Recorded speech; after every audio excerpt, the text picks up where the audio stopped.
Bismillahirrahmanirrahim. Pertemuan kali ini saya buka dulu. Assalamualaikum warahmatullahi wabarakatuh. Selamat siang. Waalaikumsalam. Waalaikumsalam warahmatullahi Waalaikumsalam wabarakatuh. warahmatullahi wabarakatuh. Oke, oke, masih tetap semangat ya. Karena ini sudah jam 1 siang nih, biasanya pas lagi puncak-puncaknya lelah ya itu harus tetap semangat. Kemudian hari ini kita ada kuliah pemrograman lanjut, itu nanti kita fokus di materi apa, materi yang kita bahas di sini nanti mengenai fungsi lanjut ya. Jadi kemarin kita sudah belajar mengenai fungsi-fungsi secara mendasar, yaitu penggunaan fungsi, parameter, kemudian variabel kayak gitu. Yang hari ini nanti kita akan lanjutkan ke dalam fungsi lanjutan atau intermediate fungsi ya, atau function gitu. Sebelumnya akan saya share dulu materi yang akan kita bahas pada hari ini. Sudah kelihatan ya? Share screen dari saya. Sudah, Pak, sudah. Oke, terus kemudian di sini nanti kita mempelajari mengenai yang namanya argumen dan keyword argumen. Teman-teman sudah hafal atau sudah pernah dengar argumen sama keyword argumen? Sudah pernah dengar? Belum pernah dengar? Atau belum pernah menemukan di kode pemrograman Python, belum pernah sama sekali menemukan kode yang menggunakan argumen atau keyword argumen ya? Belum ngerti, Pak. Belum pernah. Itu nanti kita pelajari apa yang disebut argumen dan apa itu keyword argumen gitu. Kemudian nanti kita juga akan mempelajari mengenai lambda function gitu. Lambda function gitu. Nah, teman-teman untuk saat ini teknik pemrograman itu sudah sampai pada functional programming gitu. Nanti kita belajar memahami apa yang dimaksud sebagai functional programming dengan menggunakan lambda function. Kemudian juga kita nanti akan mempelajari bagaimana penggunaan map, filter, sama reduce gitu. Jadi ada map, filter, sama reduce itu bagaimana. Jadi 3 itu nanti yang akan kita pelajari untuk pokok materi di fungsi lanjut ini. Oh iya, kemarin teman-teman saya beri source code, kemudian teman-teman saya minta untuk bisa menganalisis graphical user interface yang saya buat ya itu salah satunya teman-teman. Kalau nanti saya sebenarnya pengen memberikan gambaran kalau nanti teman-teman menciptakan satu buah project akhir itu nanti ya paling tidak eh, eh, tidak lebih jelek ya, tidak lebih jelek, tidak. Ya minimal kayak yang seperti yang saya kerjakan kemarin gitu loh. Itu jadi ada eee, graphical user interface-nya yang sekiranya saling paling tidak saling komunikasi, kemudian itu nanti digunakan untuk apa. Kalau kemarin kan saya untuk menyimpan data ya itu ya. Jadi nanti teman-teman paling tidak sudah ada gambaran gitu dari apa yang saya berikan kemarin. Oke.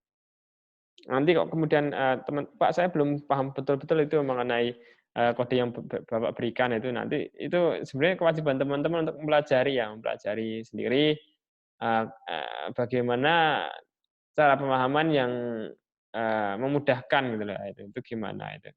Nah, nanti kalau misalnya teman-teman masih kesulitan itu silahkan ditanyakan. Oke, kembali lagi ke sini, fungsional programming tadi atau kita ke fungsi lanjutan ya ini. Fungsi merupakan fungsionalitas untuk bisa menyelesaikan pekerjaan diterjemahkan dalam beberapa blok kode. Nah, kalau kemarin kita membahas function itu digunakan untuk menyelesaikan permasalahan secara sub permasalahan ya, atau kita pecah-pecah gitu menjadi sebelumnya permasalahan yang kompleks itu kita pecah-pecah menjadi permasalahan yang kecil-kecil itu. Kita detailkan dulu yang masalah-masalah yang akan kita selesaikan itu. Kemudian kita bagi gitu, ke dalam beberapa penyelesaian masalah, kemudian nanti hasilnya baru kita combine lagi itu. Kalau di sini kita membahas lagi menyinggung yang pernah kita bahas kemarin tuh.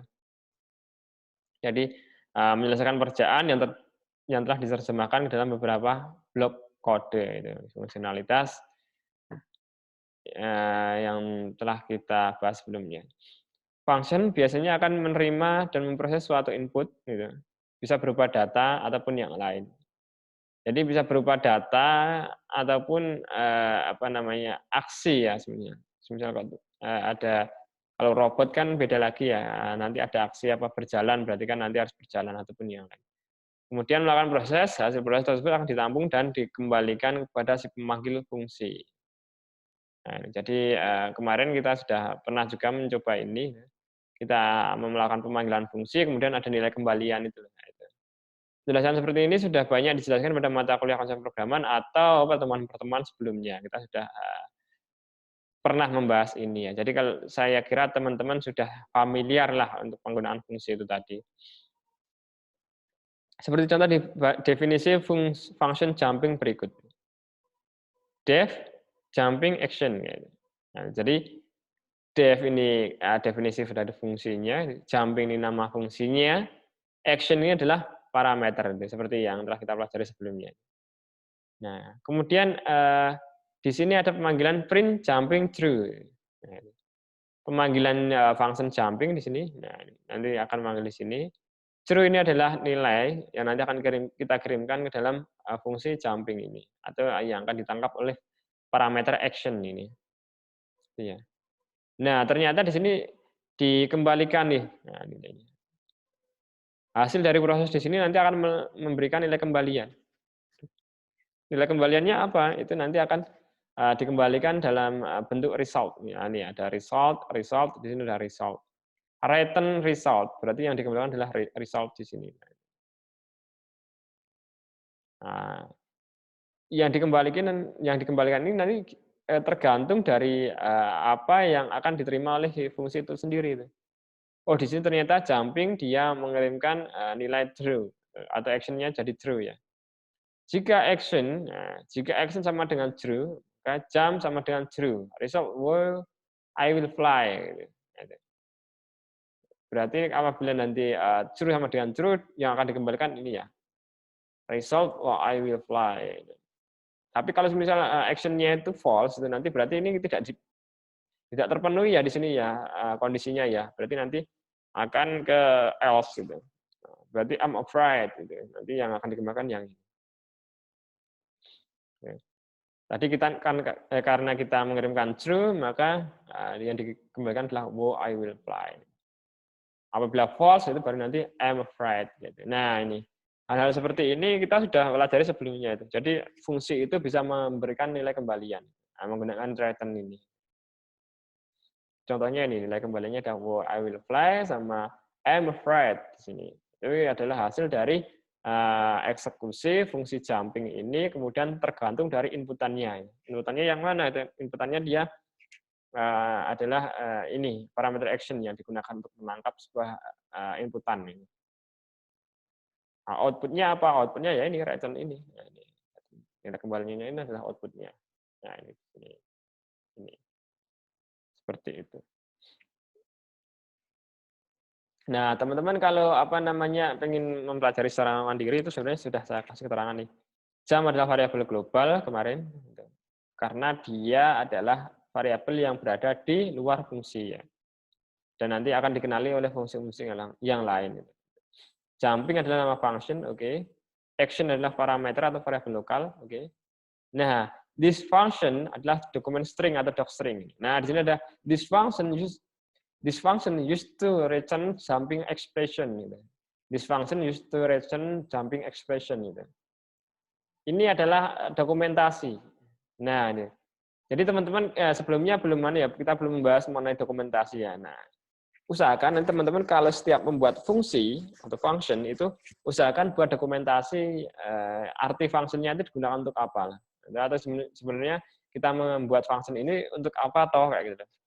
Biar nanti kalau misal di kemudian hari kita akan memanfaatkan fungsi itu, kemudian kita paham atau bukan, kemudian kita tahu di dalamnya itu ada dokumentasi yang sekiranya memudahkan. Oh ternyata ini digunakan untuk fungsi penambahan, oh, ini fungsi pengurangan, atau ini untuk fungsi bagi, ya, ini untuk fungsi register atau pendaftaran kayak gitu.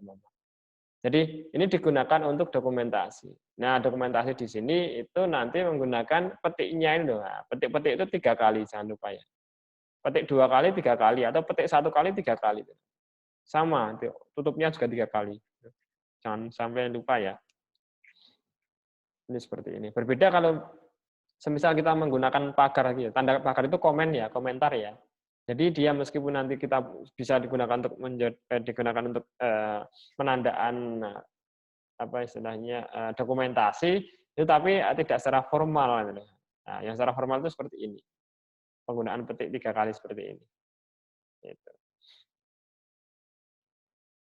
Contohnya ini ya, this function adalah document string atau penggunaan docstring.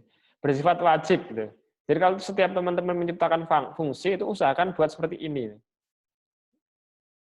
Kemudian result adalah variabel lokal. Ini result ini adalah variabel lokal. Dan ini adalah nanti nilai yang akan dikirimkan. Itu mau tergantung mau yang ini atau yang ini. Tergantung dari prosesnya. Gitu. Sampai sini apakah ada yang ingin ditanyakan? Silakan. Sebelum saya lanjutkan. Bagaimana? Cukup jelas?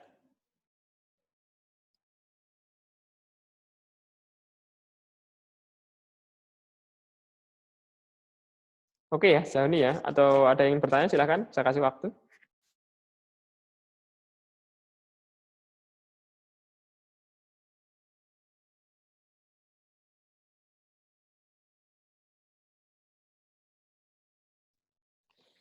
Oke ya. Ada yang bertanya nggak? Nggak ada ya. Silakan Mas Ulfa atau Mas Jeffrey atau siapa yang ingin bertanya kalau masih bingung. Itu Pak, penggunaan this function user tulisan itu harus apa gimana? Penggunaan this function harus, maksudnya? Harus itu Mas. Itu Pak. Diharuskan. Karena takutnya kalau teman-teman sudah kebiasaan tidak menggunakan dokumentasi itu nanti ya wis tidak ada dokumentasi. Makanya di sini kenapa kok saya minta diharuskan itu biar nanti teman-teman terbiasa membuat dokumentasi dalam sebuah fungsi. Jadi memang dokumentasi itu nanti memudahkan kita kalau kita pengen reuse ya, menggunakan kode itu kembali. Itu. Makanya kita perlu menggunakan dokumentasi itu tadi. Terus kemudian yang lain? Oh iya, ada yang belum. Berarti lebih ke memudahkan nantinya ya Pak? Iya, memudahkan saat pemahaman ke depannya lah. Pemahaman ke depannya itu nanti kalau misal kita mau memaham atau pengen menggunakan kode lagi, kode itu lagi. Oke Pak, terima kasih. Yang lain yang Terus ada efek nggak Pak? Kalau pakai komentar gitu, jadi ada efek di programnya nggak Pak? ada efek secara langsung itu tidak, cuma nanti kita bisa melakukan pengecekan fungsi apa namanya dari dokumentasinya itu tadi. Saya tak coba cari, lupa. Python check docstring.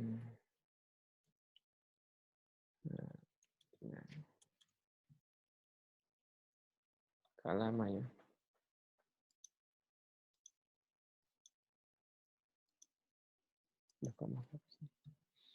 Nah, saya tak coba.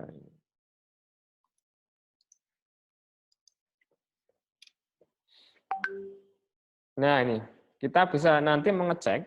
Contohnya ini ya, tadi kita coba pemrograman lanjut. Oke. Fungsi. Inner fungsi, normal. Kok enggak ada fungsi generator, kemudian Python cursor.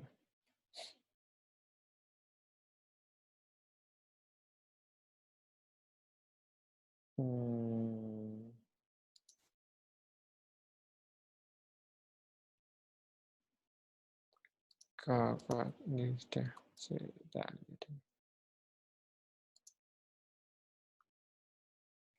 ada juga.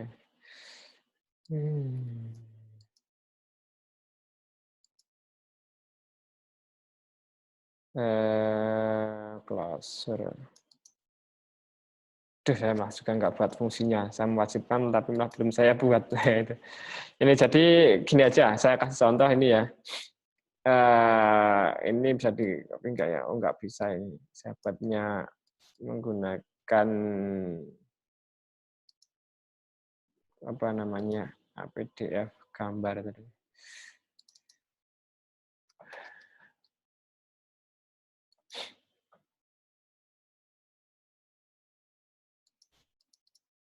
Nah, saya coba copy ya.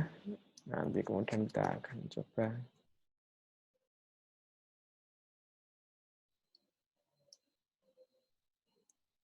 Saya save dulu. Ini kita namai function intermediate. Intermediate function. Oh, oke. Kemudian ini oke.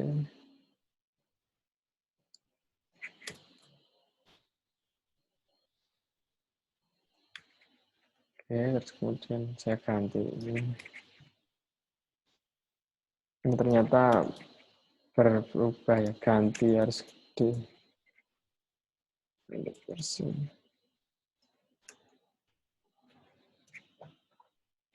Nah, ini saya buat. Nah, ini dokumentasinya seperti ini. Oke, kemudian saya tab. Nah, di sini ada seperti itu. Kemudian saya mencoba untuk menggunakan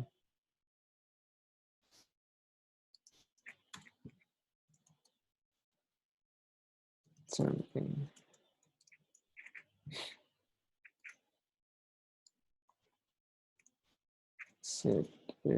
Python workspace, kemudian pemrogram materi, kemudian lanjut tahun 2000. Oke. Python intermediate. Nah, indented block. Harusnya ke sini. Clear. Nah, inilah. Nanti keuntungannya teman-teman kalau seumpama nanti kita sudah buat dokumentasi string seperti ini. This function used to return jumping expression. Kita ketikkan help jumping, jadi kita tidak kemudian harus memahami secara mendalam atau secara detail ya proses dari isi fungsinya, itu tinggal kita help, kemudian nama fungsinya itu apa. Nanti akan keluar seperti ini, ada petunjuk seperti ini. This function used to return jumping expression. Hal-hal seperti ini biasanya digunakan untuk developer atau programmer ya. Nah, itu, yang nanti dia sudah membuat sebuah fungsi yang sangat detail sekali, kemudian fungsinya itu nanti akan di-share secara global itu ke teman-temannya yang lain atau ke developer-developer yang lain. Itu biasanya orang itu, developer itu nanti akan akan apa ya, istilahnya pengen tahu nih itu fungsi untuk apa. Makanya dengan satu apa namanya ini ada help nih ya, ada satu cara bagaimana kita bisa mengetahui fungsi itu digunakan untuk apa, atau dokumentasi yang di dalamnya itu seperti apa ini. Karena nanti kalau misalnya teman-teman sudah buat fungsi yang secara kompleks ya, itu kemudian di-build secara satu, kemudian dijadikan satu, maksudnya dijadikan satu menjadi fungsi yang sekiranya bundling gitu, maksudnya tidak bisa kita bongkar gitu. Nah, itu nanti untuk bisa kita mengetahui dokumentasi stringnya ya kita hanya bisa menggunakan help ini untuk mengetahui fungsi atau package yang sekiranya kita gunakan itu untuk apa. Dengan sintak help ini kemudian nama fungsi itu nanti akan langsung memberitahu, oh ternyata fungsi ini digunakan untuk mengembalikan hasil dari lompatan atau hasil dari jumping expression ini. Itu. Jadi nanti secara otomatis help ini dia akan mengeluarkan dari dokumentasi docstring yang telah dibuat oleh si programmernya itu. Jadi kalau misalnya untuk pengaruh nggak Pak di program yang dibuat? Iya, secara tidak langsung dia akan tidak memberikan pengaruh, cuma nanti membantu si developer itu apabila nanti sudah membuat fungsi itu tadi, dia akan dimudahkan untuk mengetahui fungsi itu digunakan untuk apa kayak gitu. Jadi fungsinya untuk dokumentasi saja. Seperti itu, Mas. Itu ya. Cukup jelas ya? Iya, Pak. Jelas, Pak. Terus kemudian di sini kita kembali ke yang namanya fungsi intermediate ya. Review Python inner function. Berikut adalah contoh penerapan inner function pada hak akses sebuah halaman. Nah, kalau ini teman-teman nanti sudah agak ke intermediate function karena di sini ada fungsi dalam fungsi. Saya ulangi lagi, ada fungsi di dalam fungsi. Kita pernah menerapkan ini belum? Saya yakin teman-teman belum ya? Atau sudah teman-teman menggunakan fungsi di dalam fungsi? Betul. Di sini ada fungsi inner. Inner itu dia ada dalam fungsi has permission. Saya ulangi lagi, di sini ada fungsi dengan nama inner. Kemudian inner ini ada dalam fungsi has permission ini. Nah, berarti nanti kalau semisal kita nanti memanggil has permission ini ya langsung secara otomatis nanti akan menjalankan ya atau memproses isi di dalam fungsi has permission itu ya. Ternyata di dalam fungsi has permission itu ada satu fungsi lagi dengan nama inner dengan parameter username ini. Berarti nanti akan dijalankan. Apabila kita memanggil has permission ini, nanti secara otomatis inner ini akan dijalankan. Di sini ada dev has permission page. Ini ada dokumen function-nya, ada dokumentasi fungsinya. This function digunakan untuk mengembalikan permission access atau akses. Gitu. Yang nantinya ini akses untuk apa? Oh ternyata sebuah halaman. Gitu. Page website atau apa itu. Jadi halaman website atau halaman sajian aplikasi ataupun yang lain. Oke, di sini kita sudah buat seperti ini. Fungsinya ya, secara inner function ya. Jadi ada function di dalam function. Kita coba untuk pemanggilan current user has permission admin area. Has permission admin area. Jadi secara otomatis nanti admin area ini adalah akan mengisikan page di sini ya. Nah, ini page di sini. Kemudian ternyata has permission ini dia akan memanggil dev inner karena ini ada di dalam fungsi has permission. Gitu. Dia itu kapan dia akan dipanggil? Nah, dia akan dipanggil pas ya. Pas saat pengembalian ini. Di has permission kan ada pengembalian return inner ya, yang dikembalikan ternyata itu adalah fungsi inner di sini. Has permission ini dia akan mengembalikan nilai berupa fungsi inner. Nih. Ya, jadi has permission dia akan mengembalikan nilai dengan fungsi inner ini tadi. Berarti nanti yang akan dikembalikan itu ini. Nah, ini dev inner username. Nah, username. Jika username itu admin, maka akan dikembalikan seperti ini. Wah, bukan, maka akan dikembalikan seperti ini. Pertama, kita sudah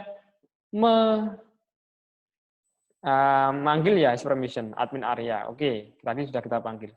Kemudian akan dikembalikan fungsi. Ternyata yang akan kita tangkap nanti ini. Nah, ini. Nah, jadi nanti current user ini dia akan menangkap fungsi dev inner ini. Nah, gitu. Gitu. Ditangkapnya apa? Ternyata di sini ada inner, kemudian ada parameter username. Berarti current user ini nanti secara otomatis dia akan mengaliaskan fungsi inner ini. Jadi current user ini dari sini, yang ini ya, current user ini dia asal dari sini. Ini adalah fungsi inner ini tadi yang dikembalikan. Kemudian current user admin berarti kan ini sudah dialiaskan ya berarti ya, nanti si current user ini adalah inner ini. Inner itu nanti dia mempunyai parameter username. Berarti current user pasti akan mempunyai parameter juga karena dialiaskan dari inner ini kok. Jadi current user itu nanti kita isikan admin, berarti nanti di sini otomatis dia akan berisi admin. Nah, itu. Nah, di situ kemudian if username-nya admin, apabila username-nya admin maka akan dikembalikan ini return does have access to. Ini 0 ini cuma untuk indexing aja, 01 ini indexing. Kalau teman-teman tidak menggunakan angka 01 itu nggak masalah. Jadi menggunakan kurung kurawal itu loh kemarin itu loh, pas kita untuk print sebuah output itu loh. Kalau kita menggunakan format kan menggunakan kurung kurawal ya itu ya. Teman-teman bisa menggunakan indexing 0 sama 1 atau langsung kurung kurawal. Ini kurung kurawal, ini kurung kurawal tanpa angka itu nggak apa-apa. Kembali lagi ya tadi ya, username dicek nih, apakah admin? Oh iya nih, berarti akan dikembalikan. Nah ini, has permission tadi dia akan mengembalikan inner, ya, mengembalikan fungsi inner ini. Nah, sedangkan inner ini dia akan mengembalikan ini. Nah ini, yang ini atau yang ini. Gitu. Nah, tadi apabila username-nya itu adalah admin, oke, ternyata admin ya, karena saya memasukkan angkanya di angka, datanya itu adalah admin, dicek nih. Admin sama dengan admin. Oke, berarti yang akan dikembalikan yang ini. Nah, return itu yang ini. Return username. Berarti username-nya tadi diisikan dari sini. Oke. Oke. Return admin does have access to. Nah, di sini ada lagi nih. Nah, ini. Ini adalah ini ya berarti ya diisikan oleh page ini. Tadi kita apa page-nya? Pas pertama kali tadi kita memasukkan admin area. Nah, ini. Jadi datanya dari page itu masih ada. Admin area. Berarti nanti admin does have access to admin area. Berarti nanti yang akan dikirimkan seperti itu. Nah, itu nanti kalau di print ya ini seperti ini. Print seperti ini. Admin does have access to admin area. Nah, apabila apa namanya username-nya admin, maka akan keluar seperti ini. Berbeda kalau nanti teman-teman itu memasukkannya bukan admin, semisal apa ya, semisal user biasa misalnya, atau semisal teman-teman masukkan mahasiswa kayak gitu, mahasiswa atau dosen gitu, username-nya mahasiswa gitu. Nanti akan keluarnya apa? Pasti yang keluarnya akan yang else ini. Mahasiswa does not have access to itu admin area. Jadi seperti itu ya. Current user ini saya ulangi lagi, ini adalah yang menangkap dev inner ini ya. Jadi nanti fungsi ini akan dikembalikan ditangkap oleh current user. Berarti kan nanti akan dialiaskan ya. Current user itu berarti dia adalah inner fungsi ini. Nah, kalau misalnya langsung saya panggil current user, kemudian saya masukkan data, itu nanti otomatis dia akan mengeksekusi hasil atau proses yang ada dalam inner function ini. Atau dev inner itu. Dia akan melakukan eksekusi program. Tergantung nanti akan mengirimkan apa, tergantung hasil eksekusinya. Nah, kaitannya dengan logika kondisional itu tadi. Bisa dipahami kira-kira? Halo? Ada yang ingin bertanya? Ada atau tidak? Silakan kalau ada. Coba dipraktekkan, Pak. Coba dipraktikkan. Oke. Ini itu adalah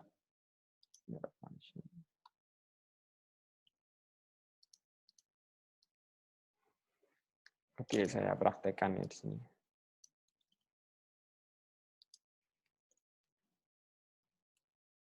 Nah,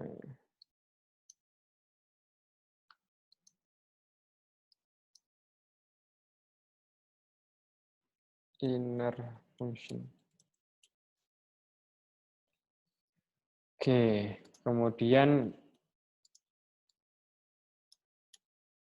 ini saya ganti. Tabulasi ke kanan, kemudian ini.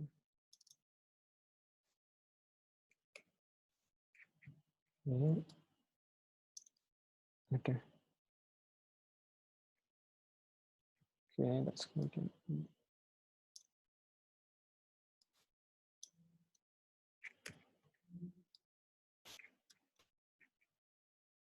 Ini ke sini, sini.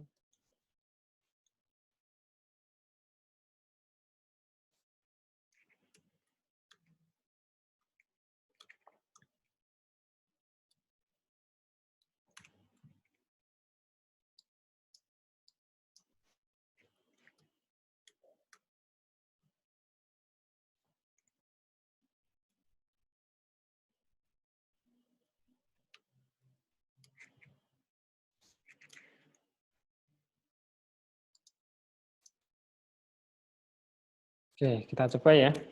Kita save, kemudian kita eksekusi. Nah, ini apa ini? Oh, ini tadi.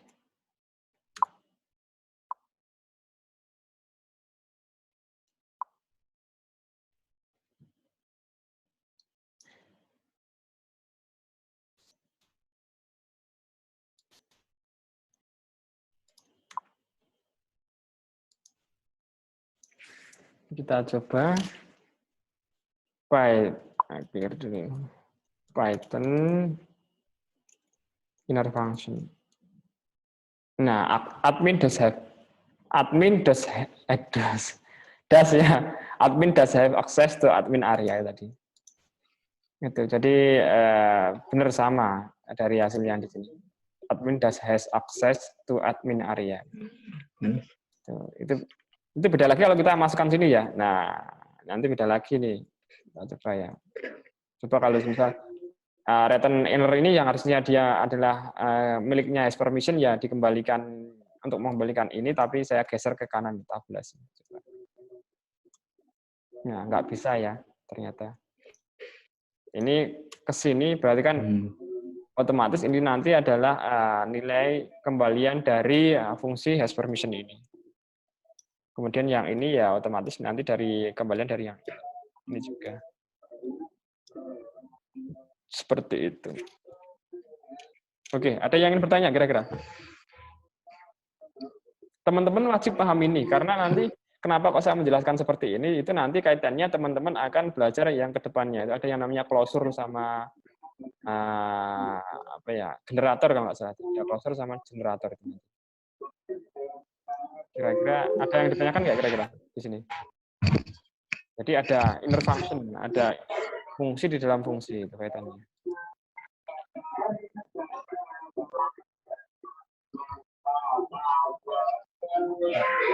Mas Ubed Solikin udah kena mute nggak bisa ya mute.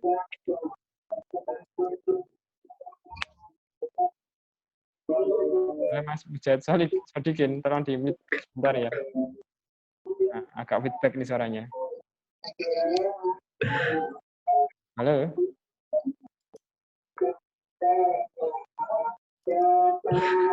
Oh, nggak bisa dah.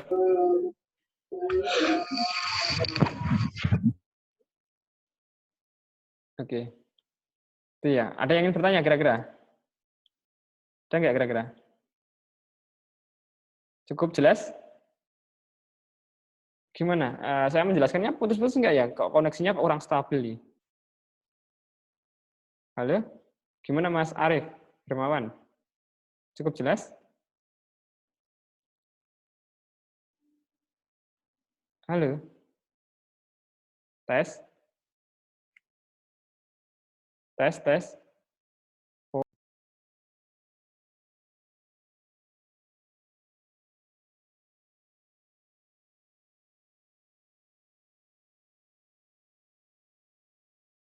Out ya?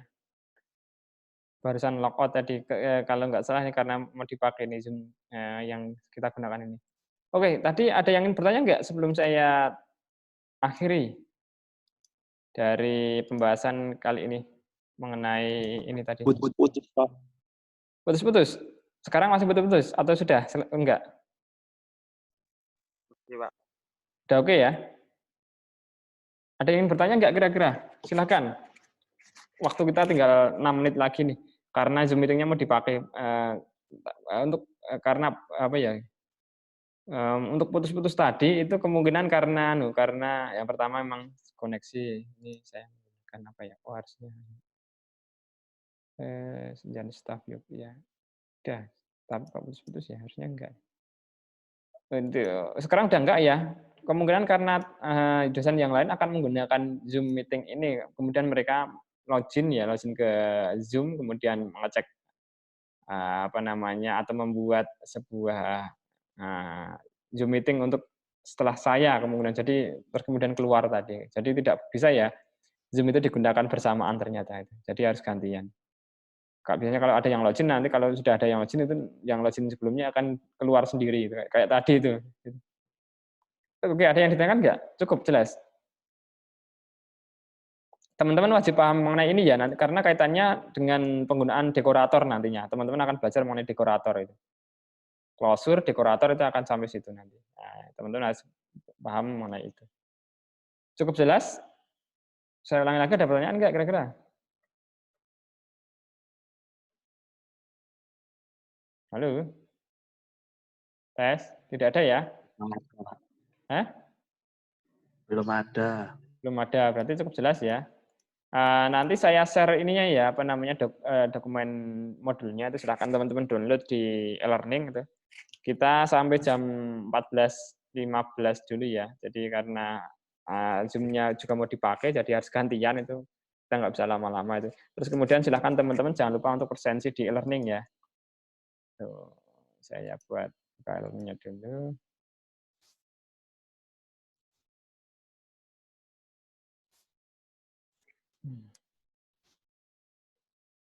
Intermediate. Media itu M-nya 1 atau 2 toh? Intermediate function.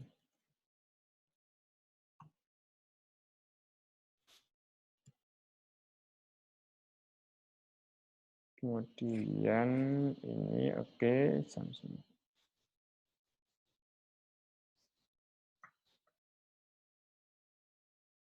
Silahkan untuk presensi, kemudian untuk modulnya juga saya akan tambahkan.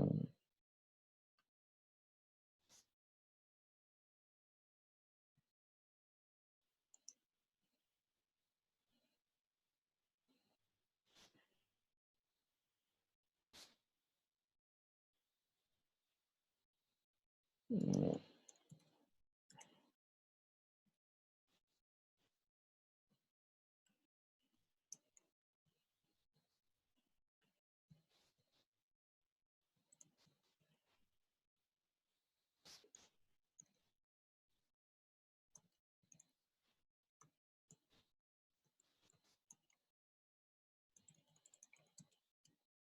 Oke. Kemudian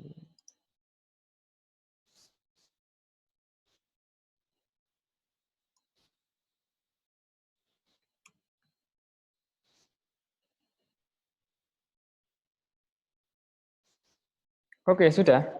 Cukup ya. Nanti silahkan di-download di sini. Sudah saya upload. Ada banyak, ternyata ada 1, 2, 3, 4, 5, 6 ya. Kita sudah mempelajari 6 modul. Cukup jelas ya? Ada yang ingin ditanyakan lagi? Tidak ada. Kalau tidak ada, halo? Ya. Absensinya kok Anda tidak boleh mendaftar sendiri ya, Pak? Gimana? Absensinya kok Anda tidak boleh mendaftar sendiri kehadiran yang telah diatur. Error, Pak. Ya, Bu. Ini sudah ada yang bisa tuh, Mas Mahmud sama Mas. Wih, kali itu siapa?